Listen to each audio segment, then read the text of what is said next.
All right, everyone, here we are again, another week of Small Biz Buffet. And I'm very excited to bring in someone who has coached me and given me tremendous support, guidance, and direction. Not just, there, Laurelyn. Yes, Laurelyn, but like, no, why are you doing this? Why aren't you doing this? Haven't you thought about this? And you're like, oh, this is Mary Adelman. She is a coach, and Grow with Green Star is the company that she has. And she works with a lot of different agencies dealing with all of the problems of small businesses who come to her. And so she's had a lot of experience working with, I wouldn't want to count them, Mary, how many small business clients you've had. But why don't you introduce yourself? Give us your opening line. Who are you? What are you good at? So, welcome everyone. My name is Mary Adelman, and as Laurelyn indicated, my company is Grow with Green Star Services. We are a small business that has been in existence for over 20 years, and we focus on business strategy and growth. We help businesses from startup to existing multi-million-dollar companies. I've been doing this for over 20 years. I love to see the success of my clients. It just warms my heart. And I become part of your team. When you work with me, I am part of your team. My eyes are on lookout for whatever it is that you need to move your business forward. If you need a connection and I have it, I'll help you connect with it. If there's a resource or grant funding available, I will connect you. So it's growwithgreenstar.com, and I look forward to chatting with you today. Thanks, Excellent. Lurlyn. All right. Well, let's dive into it, right? You've seen not just 20 years of businesses, but I think things have really shifted in a tectonic kind of way, pre and post pandemic. What are you seeing out there in the land of small businesses and owners? What are they doing right? What are they doing wrong? What's trending? Give us the lay of the land. So what's happening is businesses are having to pivot like they had to pivot during COVID. And what I mean by that is you have, a new regime in office. You have tariffs that are being put on business, natural events that are happening that are raising costs on vegetables and fruit and different things like that. But you also have people that are not spending the dollars that they would normally spend for the services. They're figuring it out on their own. So, how do you pivot? I'll give you an example. I have a client. She has a commercial kitchen. She prepares meals for senior citizens, and the individuals are on Medicaid. So, with Medicaid being in an uphill roar right now, she's like, all right, what do I do? Because some of their services got cut. So I said, now you need to put in place things that they can afford, that you can work with any of your customers. She also does cooking classes. I said, go in and put a $40 cooking class in place for a family. They can cook a meal for four. She has soups and things like that. So that's what I mean by pivoting. It's like you really need to think out of the box. And the other biggest piece is the customer experience. Mhm. That customer is no longer just, oh, they came in the door, I'm going to sell them something and never talk to them again. You have to be up with them nonstop. So it's a newsletter, it's on social media, it's hosting an open house once a month in your shop, or a recording where you're sharing information. It's allowing them the resource on your website to turn around and put, you know, if they have some advice for you that they can input and you can follow that. You need to be touching that customer. It used to be 7 times. It's probably 21 times right now, Ugh. because that is so important, because they're hanging on to their dollars. So you want to be able to touch them and set those systems up. It's not hard. It just requires, time that you're allocating for it to get it done. If you can't get it done and you have a teenage child and you can give them a script to follow up with them, give them a script to follow up with them. If they're a longtime customer and they come into your business, and give them a discount, 10% after 5 visits or 20%, whatever it is, you know, create package deals on certain things that you do. You want to be able to engage the customer and have the conversation. So when they walk in, you stop doing whatever you're doing. Do not go hover with them, but pay attention to them. Talk about how was their day? Are they looking for something specific? Are you here's a resource that might be able to help you, or talk about good news events. There's actually a newsletter with good news in it that you can get put in your inbox every single day. So you've got to get creative. And can I add, put your damn phone down. If I'm Yep. coming into your store, your phone needs to be down. Like it just Yep. does.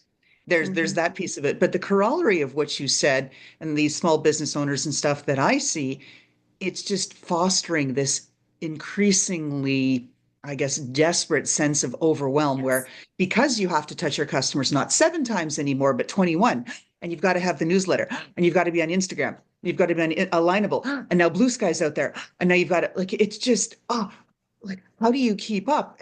We're all running to stand still. So And the way you keep that up, Laurelyn, I believe, is you partner with other business owners and you craft one newsletter that it gets rotated. Everybody puts a paragraph in about their business, and their business can complement your business. So if you're a restaurant in a downtown or you offer cooking classes, that would be a good partnership. If you have a business that does gift baskets, that would also be another good partnership into that. If you are a service-based business, connect with an attorney, accountant, and yourself, and you got a very wise newsletter that you're putting out, and you're not doing all the heavy lifting. So it's co-branded with all of the businesses that are in the newsletter. And whose account do you put it in? You guys discuss who you want to put it in, and you come up with the format and the logo to brand it. All your logos across the top, so you have visibility that way. Social media is a little bit different. They can share on yours and you can share on them, and you just keep sharing the information, and it it's not such a heavy lift.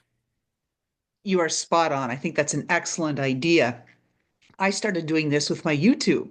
It's like I can't come up with all the flippin' shows here, there, Mhm. the shorts, the reels, the right. So I teamed up with all these other hosts who have complementary skill sets, not competitive, and we're all targeting the same market so that we can amplify each other's reach by bringing different bits of relevant but different perspective, different niche, things. I really think that that's what we have to all do more of is lean on each other, right? And figure this out. Mhm. That's a key thing there. So looking at all of this, what skill do you think business owners really need today? What do you think is that critical skill, either that you've developed or that you believe other business owners need to have in today's economy? The ability to listen and to follow through on what you say you're going to do. Because now more than ever, if you're not listening to what the customer is saying to you, where they're like, well, this hour doesn't work for me. It's like, okay, make a mental note of it, but then follow through on, okay, we're looking at exploring this. And the other piece to that is the financial piece. There are so many small business owners that do not understand their numbers, and they don't even pay attention to their numbers until it's too late. There are enough resources, free resources, that you can take advantage of. I just learned of a program this week, actually, and went and changed my whole system to this because while I've been in business a long time, I don't do enough business to pay the monthly fee for QuickBooks. So it's not even worth the effort. Yeah, it's So gotten the high. program, it's getting very high. So the program that I was shared with me is called the bookkeeping dollar, and the way that you get to the bookkeeping dollar is through the website the thesheetcode.com. um and it literally cost me like $8. And it was amazing. And it has where you put your income in, where you put your expenses in, gives you the monthly reports, gives you the quarterly reports, shows you pie charts like QuickBooks does, all for $8. Um, and I'll share that with you guys because that was a game changer. And Wow. I literally had my whole year in an hour done. Oh my God. Yeah, I looked it up and flagged it like, note to self. Mary suggested this. And because you had always wonderful suggestions, introductions, all of that sort of stuff you said. So hear that, listeners? Check it out. The sheet code. Yeah. All right. Now, talking back about you, Mm-hmm.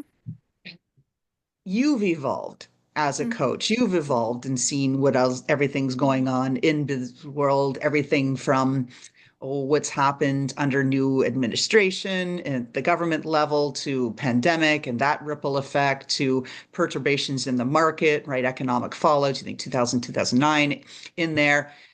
How has your definition of success changed? I do what makes me happy now. Okay. I don't just take a client for taking a client. I have to believe in what they're doing and I have to see the drive in them, but it's really what is making your heart sing and driving you to keep moving forward. So is it the success of the business owners that you're working with? Is it the success of or the joy of baking or the joy of designing or, being creative in that moment? There are many careers and businesses across the country. Is there a passion? Do you love to knit? Well, that makes you happy. You got to be happy with it. You can't, because if you're not happy with it, you're not going to do it. And it's going to become an angst and it's going to cause you stress and you're going to eat like crazy and you're going to go, yeah, I'm done. I'm done. I'm not doing this anymore. And that's not what you want. So you want to No. do something that's going to make you happy.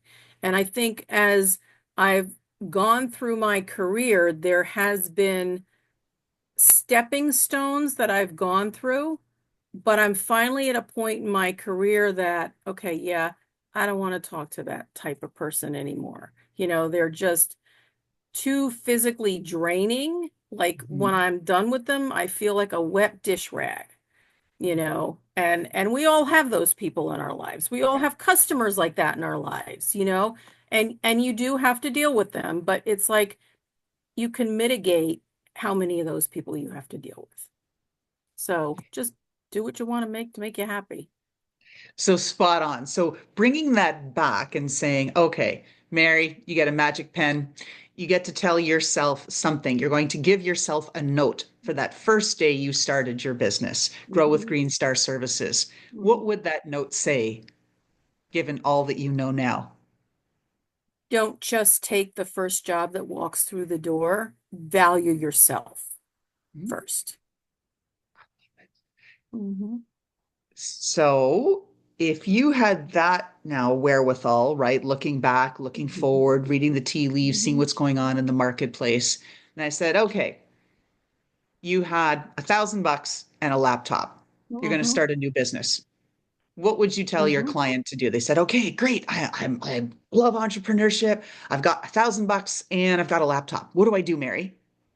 You build your online presence and you find one quality networking group and you work that group because that group has the connections that can spread you very quickly in the marketplace. Once they understand what your value proposition is to the market. Ooh, that is so good. As someone who has spread herself as thin as the last bite of peanut butter on a very large piece of toast. Oh, I'll be in this network group and I'll do this one and I'll do this one. And you know me, the squirrel, right? That is me. I am the squirrel, Mhm, as most entrepreneurs are. mhm. And I've learned, and there's a couple of groups that I really like, and I have almost narrowed it down to one. And I just think that is what's key because pulling my hair out. I got to be here. I got to be there. Damn, I missed that one last week. And then you're paying whatever it is per month, and then you miss that one. And then it's Yeah. just, oh, can't do it. And the other thing too is when you look at a networking group, literally look at their membership. What industries are they in? What type of clients do they see? Do they work with? And the industry is more important because if that industry is not an industry that you are targeting, then you're not going to get anything out of that group. So if it's a contracting business, you want an organization that has real estate agents, that has insurance agents or CPAs, because they're working with the general public if you're doing residential contract. That's your marketplace. If you're doing manufacturing and you're networking with those types of people, you're not going to get anything out of there. You need to be working with a networking group that has distribution, has production, is tied to like the manufacturers association, that type of thing. So Oh, really look at the members that are there and see if it is in alignment with what you want to do. now that sort of queued up some of the mistakes, like I said, I've made or others have made, Mhm. where you spread yourself too thin and you're in too many different groups or you're in the wrong kind of Mhm. networking groups. So beyond that, where do you see that red alert, like near business owner, hey, don't do this? What are those mistakes that you can say, stop now, just stop? What would you say? That they're just spending money like water, or they go for a loan and they really haven't thought about the loan consequence. Hmm. If you don't have a revenue stream coming in, and let's say during COVID, you took like an idle loan, and so many businesses did this. Well, now they're paying the consequences because they can't pay it back. Yeah. And that affects your credit, both personally and professionally. So really understand what your business is requiring. And if I've had people come to me and say, oh, well, this is a good idea. It's like, well, did you do the research? Well, no. I'm like, okay, so what are you basing that good idea on? Or you're in business and you are so linear in your thinking that you don't have the capability to think out of the box or to listen to anyone, and you're not going to be in business. Just plain and simple. It's a huge thing. I have a partnership that I'll be announcing soon about market research that within 3 days we get answers from 300 people within your market to guide you. Do this, not do this. So just really quick, pulse it, get you on track, then get things to the next level because it is missing. Things have Hmm. changed. Your market has changed. What your customers want has changed. How you message to them has changed. And if, like they say, if you're still, selling batteries in Radio Shack, a la 1980, Yeah. And problem, then right? the other component, the big component in this is the AI has shifted the business marketplace Yeah. tremendously. And people are kind of dabbling in it, but they don't understand it. So that market research, that partnership that you have, but they also don't know about the free resources that are out there, both on a state level as well as a federal level, that business owners don't take advantage of. And you and I both know this. It's like our heads down and we're focused on our businesses and we're not worried about anything else. So we don't go look for help until we actually are in panic mode. Yes. And one of the goals that you should put for yourself is at least once a quarter, go find a resource that's not going to break the bank, but will give you what you want. So if you're looking at that market research through the New Jersey Clicks Library or through any library across the country, go see your reference librarian. There's a database called Reference Solutions that you can look at your competitors, look at their revenue, the number of employees, where they're located. You can look at who your market is on those lists, all for free. Amazing. See, audience, Mary knows stuff, right? This is why we're so excited to have her on the show. All right, having a little fun with this now. What is the wackiest or most counterintuitive bit of advice that you've had or you've given to one of your small business clients, but it actually freaking worked? Hmm. I pondered that question and I really had to think about it. Um, I had a client that she was a tutoring company and she was doing events and she had no money. And she's like, "What can I do?" And I'm like, "Okay, I don't know. Let's go do some research on what she can do." Well, a long, long time ago, I was at a networking event and a colleague of mine talked about this one book. I encourage everyone to go get this book. It's a $15 book. It's called, um, oh my God, Seven Steps to Free Publicity. Ooh. And in that book, literally, we came up with her idea. And the idea was we created a bookmark that she could hand out, and she printed them right on her own printer, and she sent them to Staples to have them print them, not on expensive paper, a heavy cardstock. And on one side it had her company information, and on the other side it had 10 tips, study tips for kids. And that was it. It was the biggest success in the event, she told me. I was like, okay, that's a little off the charts, but okay. And Excellent. then another book is Six Steps to Free Publicity. That book actually has, excuse me, Shoot. that book actually has in it the where you have a business card, and in that business card, what happens is you literally will turn around and put your business card in a library book that you take out. When you're done with it, use it as a bookmark. When you turn the book in, put your business card back in the book so the next person that takes the book out sees your business card. Oh my God, that's crazy. So two amazing books, Six Steps to Free Publicity, and the Hmm. first Seven Steps to, I'll have Seven Steps to Marketing, I think it was. Let me Google it for you while we keep talking and I'll find it. okay, okay, excellent. All right, well, we'll keep moving on here. And one of the things actually you inspired that question, wacky and counterintuitive bit of advice, and I'll share with our viewers and listeners. Mary said, if you've got toxic people in your life, ice them. And she was literal about it.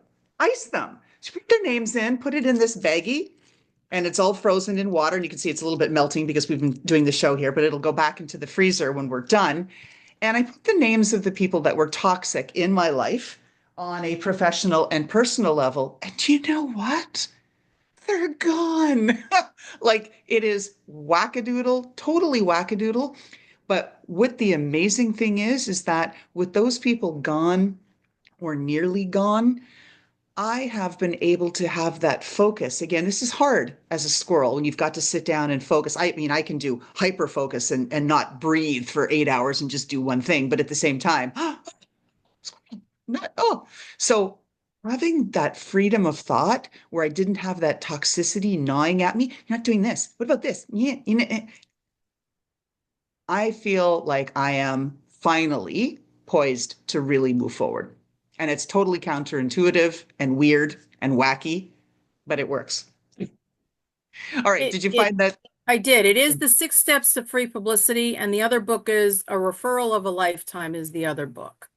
Ah, So the okay. Referral of a Lifetime is about a real estate agent who has no idea how to sell. She's connected with this gentleman through networking, and he shows her how all the connections work and how by connecting her to this person, how it's going to grow her business. And by the end of the book, she gets the whole premise of it. And it's like, that's what networking is. And when I started the conversation, I said to you, follow through on what you say you're going to do. And that's the premise of that book. There And we it go. works. Yep. And it works. You referenced New Jersey libraries and referenced Hmm. librarians who are just fantastic Hmm. people. I've got a bestie who has her master's in librarian sciences, and I am a huge consumer at our public library. I know all the gals there, and they're wonderful about it. They get the books that I like this latest one, so I didn't have to buy it because I just got rid of almost 300 books. And I'm like, I can't keep buying them because I eat Hmm. business books for breakfast. This is the Let Them theory by Mel Robbins is fantastic. Just let people be whomever they're going to be. Like water off a duck's back is really the message. But I go to the library all the time and they're wonderful about it because they get the books that I need. So use the library. Folks out there, you don't have to spend fortunes on Amazon as I have, only to donate them all back to the library for them to resell in their book sales. But yeah, there you go, right? It works. We help each other. All right. So, looking at competition, I think this is something that most small business owners don't do. They either do the ostrich in the sand thing where everybody's selling makeup. I can't do it. Or they go, I don't know. So, what do you think? What's your advice in and around looking at what the competition is doing? So again, I'm going to reference that reference solutions because you can go in and pull who are in alignment with you from an industry perspective that are around you so you know who's there. But I'm not saying like be the stalker for those businesses. Um, Set up a Google alert. If you know that is your competition, put a Google alert up and just when they hit the news, you'll be notified so you know what they're doing. Um, and your competition changes. So again, as you have your business plan is a living, breathing thing. And it becomes part of your strategic plan as you age in your business. And every year you should be revisiting that plan, looking at the competition because new people come in and things change. The new software comes out, things change. But on the competition side, yeah, there's going to be competition. But if you're doing what your mission says you're doing and you're hitting a level of expertise and credibility in the marketplace and you're delivering on what you say you're going to do, your competition can't touch you. And that might sound arrogant, but somebody is going to do business with you that they know they're respected and you're going to deliver on what you say you're going to deliver. Right? Own your lane, right? Really, really. That's Yeah. that's where it's at. So that sounds like great advice that should go into business classes. I'm not seeing that in some of the Hmm. entrepreneur accelerators and things like that. What else do you think is missing on a topical level that should be offered as instruction for these rising entrepreneurs who are taking these classes? So and I'm going to give you another book, and everyone should really go get this book if you're in business. I don't care if you're a startup or an existing business. I touched on this before where business owners do not understand their numbers. They don't even look at their numbers. They don't track their numbers. They're not analyzing, oh, I think I'm going to go hire somebody today. Well, you didn't even look to see if you had the money to do that. So Mm. there's a book called Managing by the Numbers. It's all for small business owners, and it should be everybody's Bible, literally. Um, are there software tools out there that can help you do that? Absolutely. Um, if you don't understand the numbers, go get a coach. Go to SCORE, and have a conversation with a financial advisor. That's a free resource to you. It's your tax dollars at work. So utilize them. They'll sit with you until you understand them. They'll help you do the projections. You can't grow the business if you do not know your numbers. Plain I and have that simple. book. I've read it. It is an easy read for a lot of it. Then, of course, there's parts that you get a Yes. little bit more into the weeds, right? And how you're managing your balance sheets, your Hmm. this, that, your indirect, direct costs, all that sort of good stuff, cost of goods sold, all those fun things. But it is really a very, very good book to read. It certainly helped me a lot to just frame everything where I needed to look at things a little differently than I was. All right. What else would you like to tell our audience? Don't try and do it all yourself because you can't. You need to identify the roles and responsibilities that you can take off of your plate that allows you to work on your business and not in your business. So whether you're hiring an intern or you have an 18-year-old child that you want to put to work to give them that work ethic, you can do that. So you really need to look at the process of your business. Like, how does that happen? And if you are a one-person business owner shop, and you really need to look at the systems that you can put in place and what can you automate to make your life easier. So if I come to your website and I want to do a consultation, well, yeah, you can do an intake form, but that intake form is going to require me to make a phone call to set up a meeting with you. So instead of doing that, exactly, set up a calendar link right there, let them go schedule it on their own, and then have the conversation.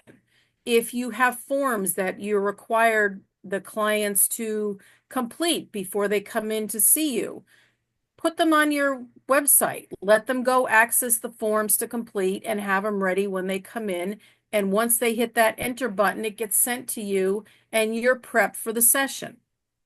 You know, if you're a restaurant or a retail shop, and do you have e-commerce? Do you have, where people can pre-order stuff to pick up and they just walk in and pick it up and they're good to go? Doesn't mean they're not going to stop and browse the store.